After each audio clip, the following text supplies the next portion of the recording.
समान नागरी कायद्याची चर्चा वारंवार देशभरातल्या राजकारणाच्या निमित्तानं होत असते. त्यामुळंच समान नागरी कायदा केला तर काही लोकांच्या अधिकारांचं आकुंचन पावलं जाईल अशी चर्चा आहे. तर काही लोकांचा असा आग्रह आहे की जाणीवपूर्वक जर आम्ही सगळे एकच राष्ट्र मानतो आणि एकाच देशाचे नागरिक जर असेल तर सर्वांना समान नागरी कायदा पाहिजे असा प्रचार दुसऱ्या बाजूनं केला जातो.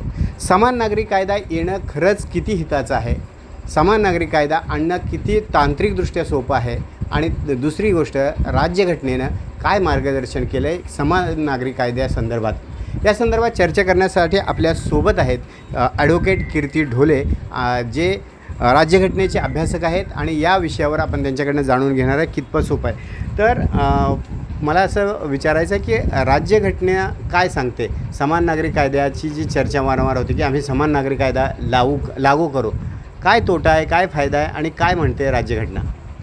भारताच्या राज्यघटनेमध्ये कलम 44च्या अंतर्गत एकरूप नागरी संहितेची तरतूद आपल्याला बघायला मिळते. आपण जे म्हणालात की समान नागरी कायदा असा शब्दप्रयोग त्या कलमामध्ये, त्या अनुच्छेदामध्ये भारतीय संविधानात कुठेही आढळत नाही. आणि त्याच्यामुळे सार्वत्रिकरित्या जी चर्चा होत असते समान नागरी कायदा, समान नागरी कायदा, ती मला वाटतं थोडीशी भ्रमित करणारी अशी चर्चा आहे. पहिल्यांदा आपण हे बघितलं पाहिजे की हा जो अनुच्छेद 44 आहे भारताच्या संविधानामधला, तो भारताच्या संविधानातल्या ज्या भागामध्ये आलेला आहे तो राज्याला बंधनकारक भाग नाही, एक. आणि दुसरं असं की त्या तरतुदीच्या अंमलबजावणीसाठी भारताचा नागरिक कोर्टामध्ये जाऊ शकत नाही. म्हणजे ती तरतूद एन्फोर्सिएबल बाय कोर्ट नाही आहे. हा जो भाग 4 आहे भारताच्या संविधानातला, तो राज्य धोरणाच्या निदेशक तत्वांचा भाग आहे. Directive principles of state policy, म्हणजे राज्याची, सरकारची धोरणं काय असतील, पॉलिसी काय असेल लोककल्याणाच्या संदर्भातली आणि एकूणच भारतातल्या नागरिकांच्या समस्यांच्यावरची, याचं एक प्रकारचं मार्गदर्शन भारताच्या संविधानकर्त्यांनी त्या भागामध्ये करून ठेवलेलं आहे. त्यामध्ये नुसतं कलम 44 नाही आहे, तर कलम 36 ते कलम 51पर्यंत आपल्याला या भागामध्ये विविध कलमांची तरतूद दिसते. परंतु अनेकदा आपल्याला असं आढळून येतं की जे इतर महत्त्वाची जे अनुच्छेद आहेत त्याच्याविषयी भारतीय जनमानसामध्ये फारशी आग्रही चर्चा होताना आपल्याला दिसत नाही. मात्र अनुच्छेद 44वरती सातत्यानं ती चर्चा होताना आपल्याला दिसते. विशेषत्वानं केंद्र सरकारमध्ये भारतीय जनता पक्षाचं सरकार आल्यानंतर ती चर्चा अधूनमधून मोठ्या प्रमाणामध्ये केली जाते. आता पहिल्यांदा तर मी जे मगाशी म्हणालो की समान नागरी कायदा असा शब्दप्रयोग तिथे नाही आहे. शब्दप्रयोग जर मराठी भाषांतर त्याचं करायचं असेल तर एकरूप नागरी संहिता असं त्याचं भाषांतर आपल्याला करता येईल. आता संविधानकर्त्यांनी जाणीवपूर्वक युनिफॉर्म सिव्हिल कोड म्हणजे एकरूप नागरी संहिता असा शब्दप्रयोग केलेला आहे असं माझं मत आहे. समान नागरी कायदा असा शब्दप्रयोग त्यांनी वापरला नाही. त्याचं कारण असं आहे, म्हणजे कॉमन सिव्हिल कोड जे आपण जनरली असा शब्द वापरतो, कॉमन हा शब्द त्यांनी वापरलेला नाही.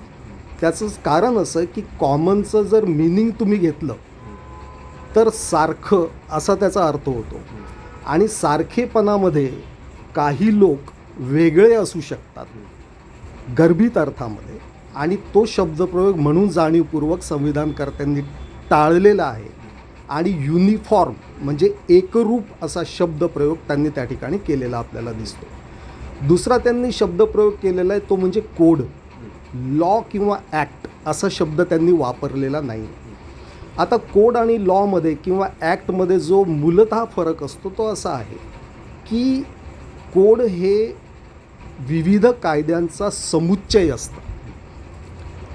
मात्र इनॅक्टमेंट किंवा लॉ किंवा विशिष्ट ॲक्ट हा विशिष्ट विषयाला, स्पेसिफिक विषयाला धरून असतो. जसं उदाहरणार्थ इंडियन पिनल कोड आहे, त्याला इंडियन पिनल लॉ आपण म्हणत नाही. क्रिमिनल प्रोसिजर कोड आहे, त्याला क्रिमिनल प्रोसिजर लॉ असं आपण म्हणत नाही किंवा क्रिमिनल प्रोसिजर ॲक्ट असं आपण म्हणत नाही. त्याचं कारण असं आहे की तो सर्वार्थानं परिपूर्ण असा फौजदारी स्वरूपाचा कायदा आहे आणि म्हणून ते कोड आहे. आणि म्हणून भारताच्या संविधानकर्त्यांना अभिप्रेत असं होतं की भारतीय नागरिकांना एकरूप असलेली समान नागरी संहिता लाभावी यासाठी राज्य प्रयत्नशील असेल. त्याची जर आपण तरतूद बघितली, म्हणजे शब्दशः तरतूद, अक्षरशः एका ओळीचं तो अनुच्छेद आहे, ते आर्टिकल 44 आहे. ते असं म्हणतं, the state shall endeavour to secure for the citizens a uniform civil code throughout the territory of India. Marathi अर्थ असा की नागरिकांना भारताच्या राज्यक्षेत्रात सर्वत्र एकरूप नागरी संहिता लाभावी यासाठी राज्य प्रयत्नशील राहील. आता यामध्ये सर्वात महत्त्वाची गोष्ट 2 आहेत. एक म्हणजे जी राज्य सरकारं आहेत त्यांना याच्यात तो अधिकार दिलेला नाही, हे स्पष्ट दिसतं तरतुदीवरून. कारण भारताच्या राज्यक्षेत्रात सर्वत्र हा जो शब्दप्रयोग आहे याच्यावरून हा अधिकार फक्त भारताची पार्लमेंट आणि भारताचं केंद्र सरकार यांना तो अधिकार दिलेला आपल्याला दिसून येतो. म्हणजे राज्य ह्या गोष्टीची जी डेफिनेशन भारताच्या संविधानामध्ये केलेली आहे आर्टिकल 12मध्ये, ते जे राज्य आहे आर्टिकल 44 मधलं, ते राज्य आहे भारताची पार्लमेंट आणि भारताचं केंद्र सरकार. आता त्यांनी काय करावं, तर त्यांनी प्रयत्नशील राहील असा शब्दप्रयोग त्याच्यात केलेला आहे. म्हणजे याचा अर्थ संविधानकर्त्यांना याची पूर्ण कल्पना होती की ही सोपी बाब नाही. जिथे भारत हा बहुधर्मीय देश आहे, बहुभाषिक देश आहे, भिन्न भिन्न जातींमध्ये विखुरलेला आहे, इथे प्लुरॅलिटी आहे, आणि अशा स्थितीमध्ये एकरूप नागरी संहिता हे ताबडतोबीनं होणारं काम नाही.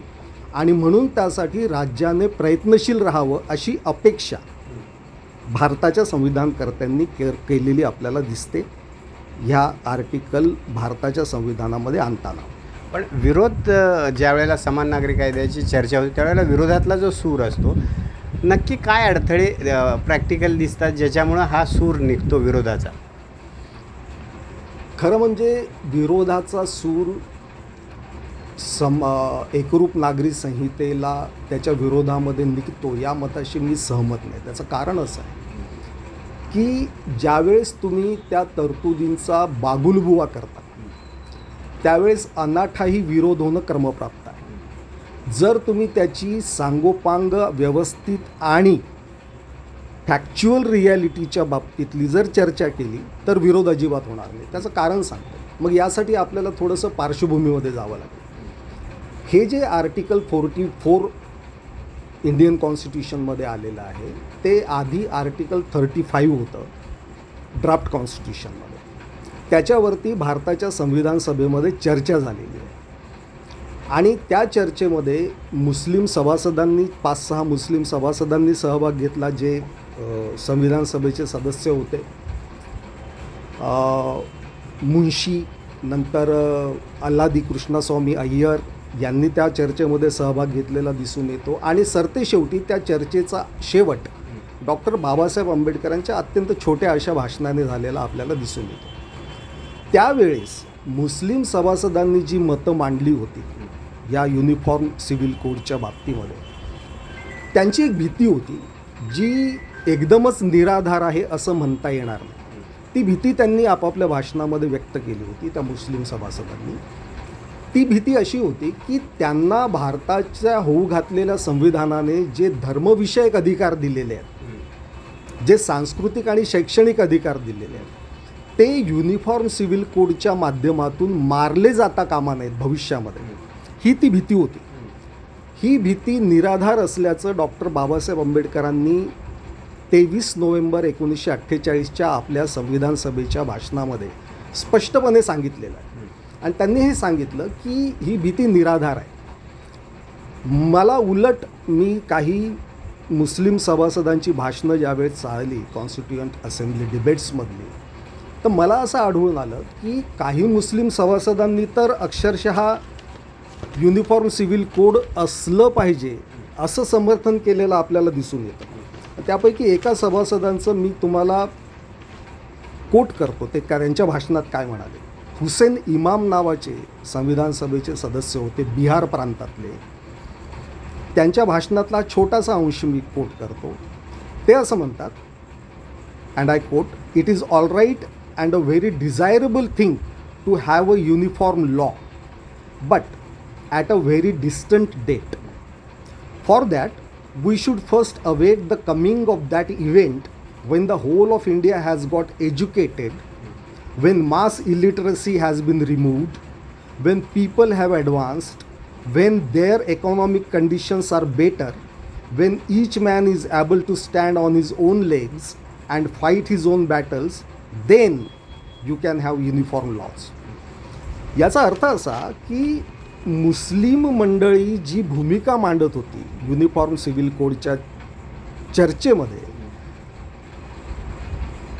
त्यांची भूमिका ही अनाठाई नव्हती.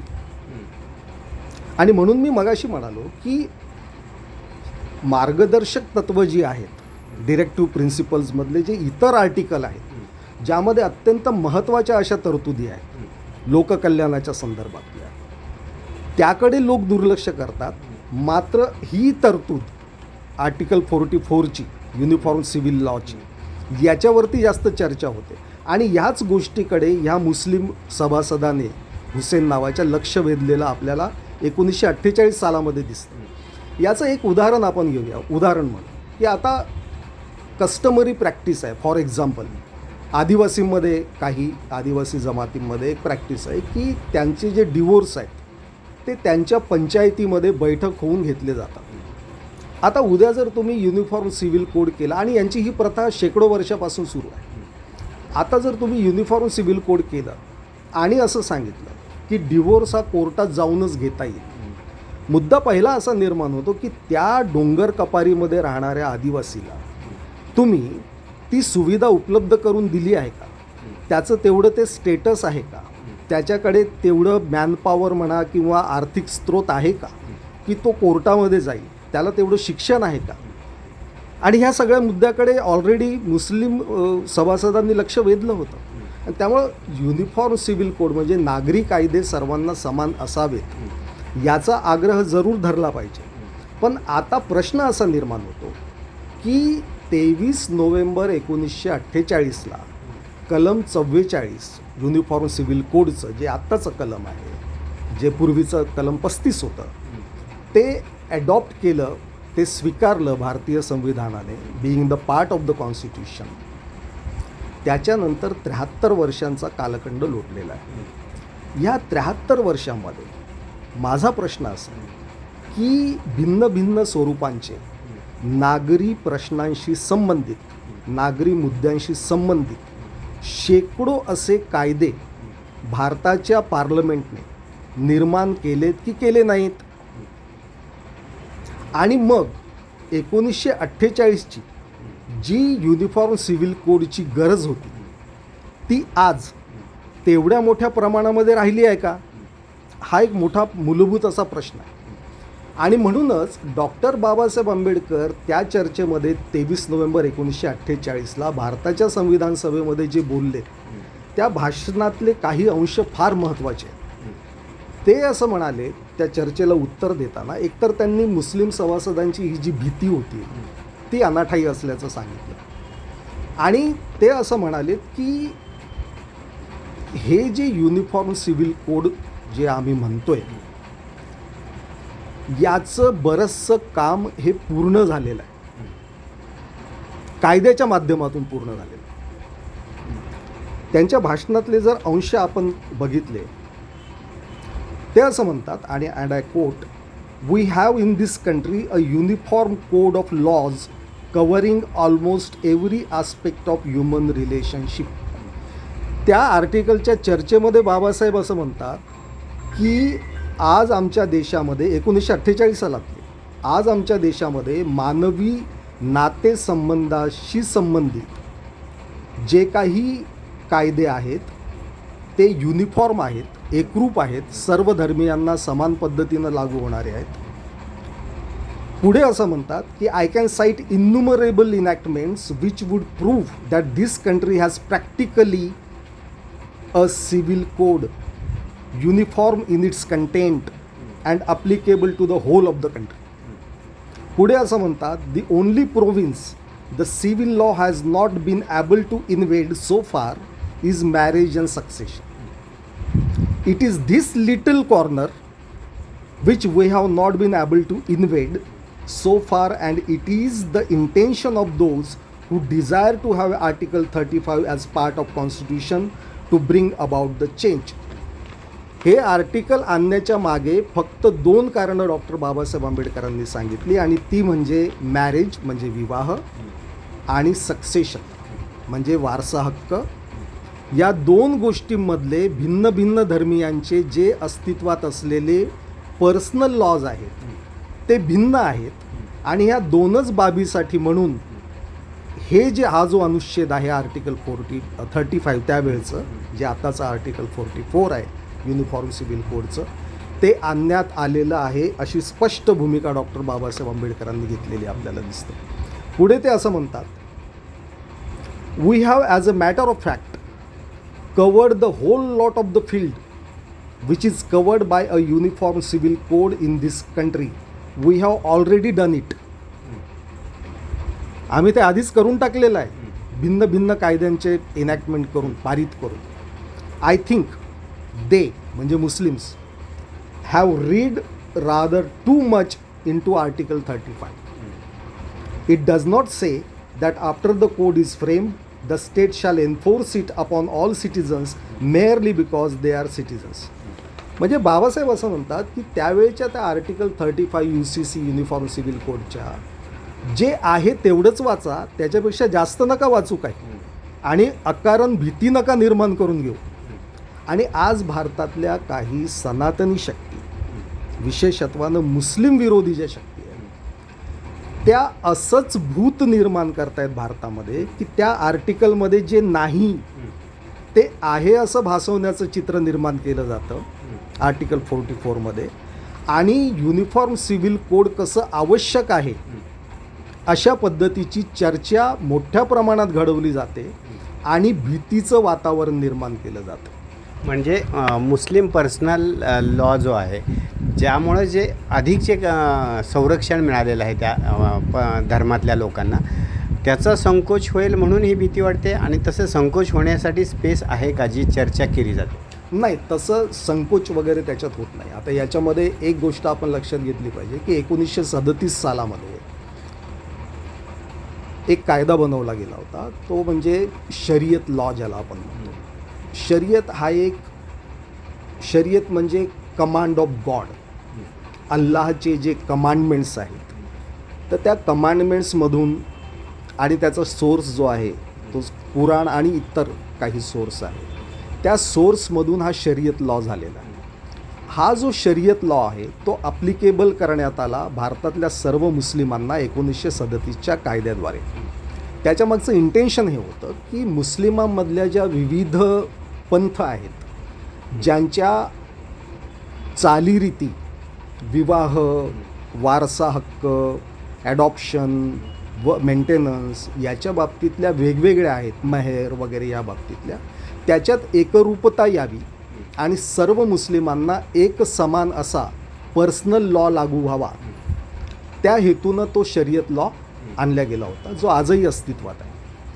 आता म्हणूनच परत तो आधीचाच मुद्दा यामध्ये निर्माण होतो की आता भारतातल्या नागरिक जो कुठल्याही जाती धर्माचा असेल, त्याच्यापुढे आता असं कोणतं क्षेत्र राहिलेलं आहे ज्या क्षेत्रावरती भारताच्या संसदेने किंवा राज्यांच्या विधिमंडळाने सेक्युलर स्वरूपाचे कायदे केलेले नाहीत. आता उदाहरण म्हणून आपण घेऊया, अनेक कायदे आहेत सेक्युलर स्वरूपाचे. आता उदाहरण म्हणून लेटेस्ट एका कायद्याचं मी उदाहरण देईन, 2005 सालात झालेल्या protection of woman from domestic violence act, घरगुती हिंसाचारांपासून महिलांचं संरक्षण. हा कायदा मेंटेनन्स देतो. हा कायदा स्त्रीला कुठल्याही धर्माची असो तिला प्रोटेक्शन देतो, रेसिडन्स ऑर्डर देतो. अशा प्रकारच्या तरतुदी त्या कायद्यामध्ये आहेत. घरगुती हिंसाचारापासून संरक्षण देतो. हा कायदा मोठ्या प्रमाणामध्ये मुस्लिम महिला वापरतात. त्यामध्ये कुठलाही पर्सनल लॉ त्यांचा आडवा येत नाही. आणि म्हणून हा जो बागुलबुवा उभा केला जातो आहे की मुस्लिमांचा पर्सनल लॉ म्हणजे असं काहीतरी आहे की जे नागरिकांच्या स्वातंत्र्यावरती गदा आणणारा आहे किंवा नागरिकांच्या अधिकारांवरती गदा आणणारा आहे, तो समज मुळामध्ये चुकीचा आहे. हे गोष्ट मात्र खरी आहे की काही क्षेत्र अशी आहेत ज्याला doctor Babasaheb Ambedkar little corner असं म्हणाले. मगाशी मी जे आपण वाचलं ते त्यांच्या भाषणात छोटासा असा कोपरा आहे की ज्या कोपऱ्याच्या बाबतीमध्ये निश्चितपणानं काही बदल होणं आवश्यक आहे. पण मुद्दा असा आहे की हा बदल फक्त मुस्लिमांमध्येच घडण्याची गरज आहे का? हा हिंदूंमध्ये सुद्धा होण्याची गरज आहे. उदाहरण म्हणून मी देतो. उदाहरणार्थ आपण हिंदू अनडिवायडेड फॅमिली असं एक कायदा मान्य काहीतरी आहे. हिंदू अनडिवायडेड फॅमिली, HUF त्याला आपण म्हणतो. या HUFच्या कन्सेप्टखाली अनेक सरंजामदार वरच्या जातीच्या हिंदूंनी त्याचा गैरवापर करत भारतात अस्तित्वात असलेला टॅक्सचे जे कायदे आहेत त्याचं उल्लंघन करण्यासाठी त्याचा वापर केला. आता ह्या HUFचा जो परंपरागत कायदा आहे तो त्यांनी सोडून द्यायला पाहिजे की नाही पाहिजे? मग युनिफॉर्म सिव्हिल कोड करायचं असेल तर निश्चित सोडून दिला पाहिजे. किंवा दुसरं उदाहरण घेऊया, संमत झालेल्या कायद्यामध्ये उदाहरणार्थ हिंदू सक्सेशन ॲक्टमध्ये जर एखादी महिला, हिंदू महिला जी विधवा आहे आणि निपुत्रिक आहे, ती जर मरण पावली तर तिची जी प्रॉपर्टी आहे ती तिच्या नातेवाईकांकडे, माहेरच्या नातेवाईकांकडे न जाता तिची मालमत्ता सासरच्या लोकांकडे जाते. हे जी गोष्ट आहे ही सनातन्यांना मान्य आहे का? त्याच्यात बदल व्हायला पाहिजे का नको? ही नागरी बाब आहे की नाही? ही बाब हिंदू महिलांच्या हक्काशी संबंधित आहे की नाही? निश्चितपणा नाही. त्याच्यामुळं हिंदूंना देखील काही गोष्टींचा त्याग करावा लागेल. असं समजता कामा नये की UCC म्हणजे युनिफॉर्म सिव्हिल कोडच्या नावावर मुस्लिमांनाच काहीतरी त्याग करावा लागेल असं नाही. निश्चितपणानं त्यांना खास करून मॅरेजमधली जी पॉलिगॉमी आहे म्हणजे बहुपत्नीत्व जे आहे त्याचा निश्चित त्याग करावा लागेल. अन्य काही गोष्टींचा त्याग करावा लागेल. मेंटेनन्सच्या बाबतीमध्ये काही गोष्टी ठरवाव्या लागतील. बाबासाहेब आंबेडकर म्हणाले त्याप्रमाणे मॅरेज आणि सक्सेशन या 2 मुद्द्यांवरती त्यांना काही तडजोडी निश्चित कराव्या लागतील. आणि माझं मत असं आहे की भारतातला जागरूक मुस्लिम समाज त्या तडजोडी त्याने कधीच केलेल्या आहेत. त्यावरती तो आक्रमक नाही आहे.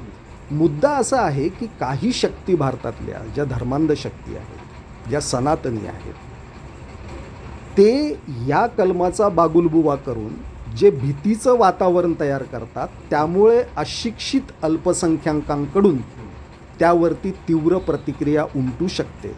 आणि म्हणूनच संविधानकर्त्यांनी जे सांगितलं की प्रयत्नशील राहील याचा अर्थ काय आहे तर राज्याने जे स्टेक होल्डर्स आहेत युनिफॉर्म सिव्हिल कोडमधले त्या सर्व स्टेक होल्डर्सना इन्क्लुडिंग मेजॉरिटी आणि मायनॉरिटी या सर्वांना विश्वासात घ्यावं. त्याची एक प्रोसेस सुरू करावी आणि त्या प्रक्रियेच्या अंतर्गत विश्वासाचं वातावरण तयार करून मग पावलं टाकावीत. आणि पहिल्यांदा त्यांनी एरिया निश्चित करावा. ठरवावं की कशाच्या बाबतीमध्ये त्यांना आता युनिफॉर्म सिव्हिल कोड हवा आहे, कोणत्या मुद्द्यांच्या बाबतीत. बाबासाहेब आंबेडकरांनी मुद्दे आयडेंटिफाय करून टाकलेले आहेत संविधान सभेमध्ये. ते म्हणजे मॅरेज आणि सक्सेशन. याच्यावर तिसरा मुद्दा दिसत नाही. त्यांच्या मतानुसार विद्यमान केंद्र सरकारच्या मतानुसार कोणकोणते असे एरिया आहेत ज्याच्यामध्ये युनिफॉर्म सिव्हिल कोड होण्याची गरज आहे ते त्यांनी आयडेंटिफाय करावेत, जाहीररित्या लोकांच्या चर्चेसाठी ते खुले करावेत, त्याच्यावरचं एक प्रारूप काहीतरी तयार करावं, ते चर्चेसाठी लोकांपर्यंत ठेवावं. भारतातले विरोधी पक्षांसहित ज्या ज्या धार्मिक अल्पसंख्याक असतील, बहुसंख्याक असतील, त्यांच्या सामाजिक, राजकीय, अराजकीय संस्था, संघटना यांच्याशी चर्चा करावी आणि त्याच्यानंतर सलोख्याचं वातावरण बिघडू न देता काही पावलं टाकता येतील का ते बघावं. माझं जास्त आणखी असं म्हणणं आहे की अनेकदा जे दाखले देण्यात येतात की अरे भारताचं सुप्रीम कोर्टसुद्धा म्हणतं आहे की युनिफॉर्म सिव्हिल कोड पाहिजे.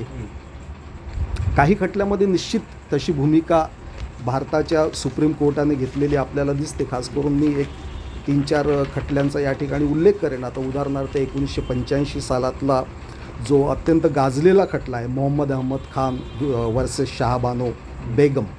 ह्या शहाबानो बेगमच्या खटल्यामध्ये भारताच्या सुप्रीम कोर्टाने डिव्होर्सी जी मुस्लिम महिला आहे तिचा मेंटेनन्सचा अधिकार इद्दत पिरियड संपल्यानंतरसुद्धा आहे असतो हे सांगितलं आणि ते सांगताना मग टिप्पणी केली की युनिफॉर्म सिव्हिल कोड खास करून अशा बाबतीमध्ये असलं पाहिजे. आता ज्या कॉन्टेक्स्टमध्ये सुप्रीम कोर्ट आपलं असं मतप्रदर्शन करतं त्या कॉन्टेक्स्टमध्ये त्या मतप्रदर्शनाचा विचार केला पाहिजे. ही पहिली गोष्ट आहे. लोक तसं करत नाही.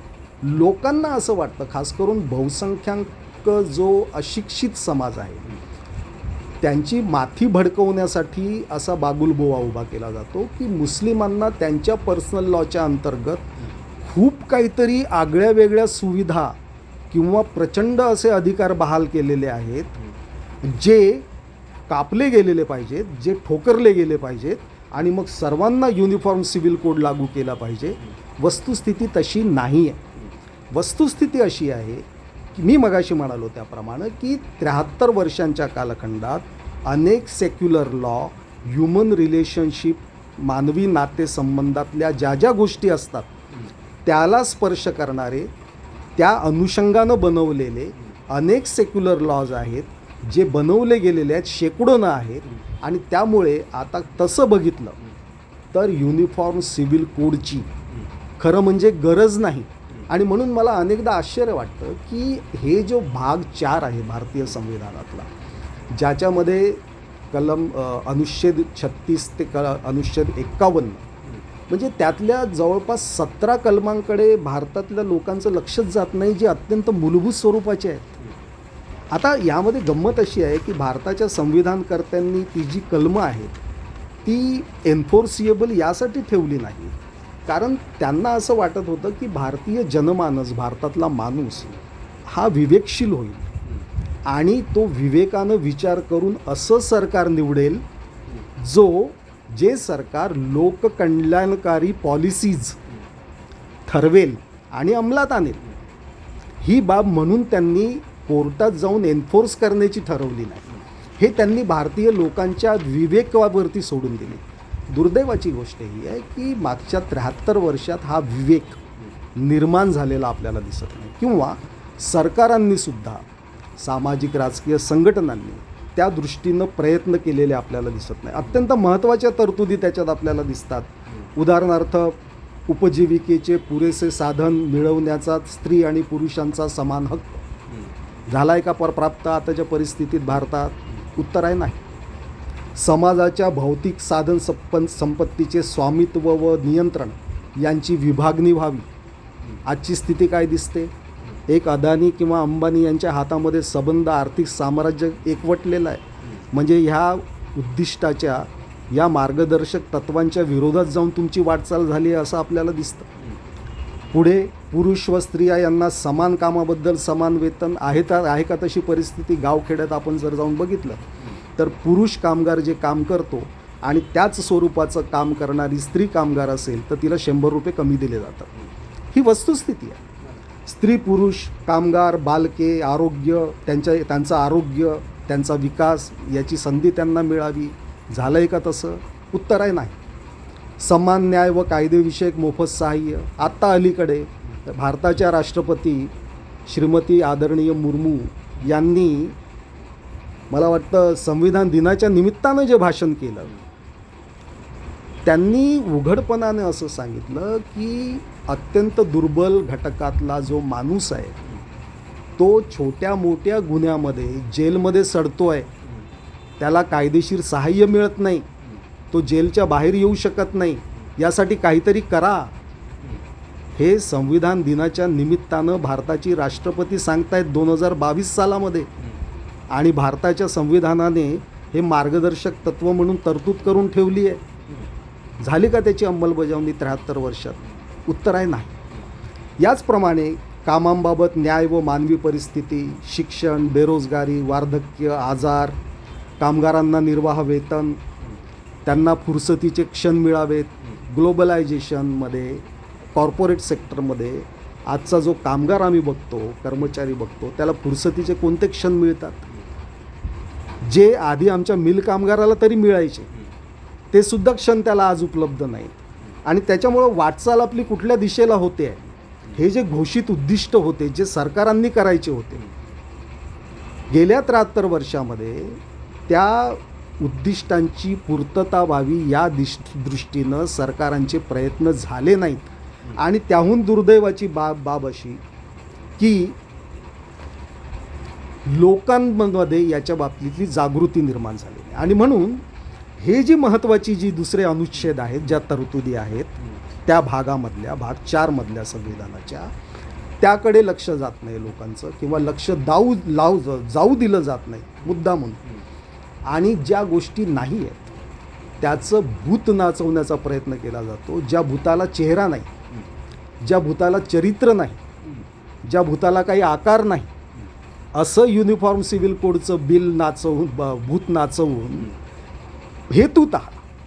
हेतुतः भारतातल्या अल्पसंख्याकांना भयभीत करण्याचा प्रयत्न करून, धार्मिक ध्रुवीकरण करून राजकारण करण्याचा जो प्रयत्न केला जातो तो अत्यंत निंदनीय आहे. नक्कीच हे होते ॲडव्होकेट कीर्ती ढोले, घटनातज्ञ, ज्यांनी स्पष्टपणाने सांगितलं की समान नागरिक कायदा असा उल्लेखच थेट राज्यघटनेत नाही तर राज्यघटनेमध्ये एकरूप नागरी संहिता असा उल्लेख आहे. त्यामुळं घटनाकारांना हे स्पष्ट करायचं की या देशात सर्वजण समान आहेत, मात्र काही अंशी काही जे पर्सनल लॉ आहेत त्यामध्ये काही परंपराच्या रूढीच्या निमित्तानं तयार झालेले जे नियम आहेत समाजाचे, त्यामध्ये सध्या ढवळाढवळ केली गेली नाही. मात्र एकूण समाज कल्याणकारी राज्यामधला नागरिक अधिक समान कसा राहील या दृष्टीनं पावलं टाकण्याची सूचना आणि तसं मार्गदर्शन घटनाकारांनी केले. त्यामुळंच समान नागरिक कायदा हा जो उच्चार वारंवार केला जातो, ज्याच्यावर राजकारणाच्या निमित्तानं वेगवेगळ्या बाजूनं आपली मतं मांडली जातात, यातनं हे स्पष्ट होतं आहे की समान नागरिक कायदा हे भूत एकूणच वेगळ्या कारणासाठी वापरलं जात आहे. मात्र घटनाकारांना सर्व नागरिक कसे समान असतील, ते अधिक पुढच्या पातळीवर कसे जातील या दृष्टीनं त्यांनी विचार केला होता. रणधीर कांबळे, ऑनलाईन पुढारी, मुंबई.